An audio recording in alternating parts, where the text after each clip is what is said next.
One of my favorite stories about my grandpa is he used to work for IMG, and he was a scout to scout like junior golfers and potential up-and-coming players. I love that. And I didn't know that. when I was sitting in his kitchen on that day, he told me that when I was like 4 or 5 years old, he wrote an official report about me. And he submitted it officially into IMG. And I was like, wow, what did you write? And he goes, I'm not going to tell you what I wrote, but one day when you turn pro, IMG will come and recruit you, and they'll bring the letter and you can read it then. So when I graduated from Wake Forest, my grandfather had passed while I was in high school. So this was a couple years after. And I graduated. I wanted to turn pro. IMG came and they brought the letter. And I got to read it for the first time. I literally have goosebumps. And it was literally 1993, I think. So I was 3 or 4 years old.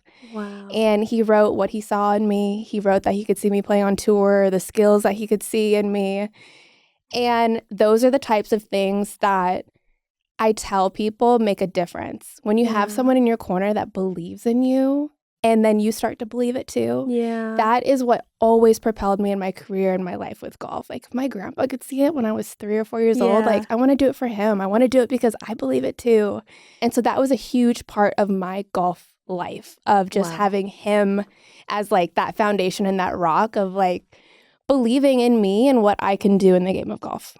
So what was your reaction in opening that letter? Like, did you even remember it in that moment that he had given you that? Yeah, it was always in the back of my mind. I always remembered that letter. I always thought, what did he write? What did he think? So when they did bring it, it was like a full circle moment. It felt unreal, honestly, to see. I can literally tear up right now thinking about it. I can't even imagine. And it's in his handwriting. You know, it's like this beautiful cursive.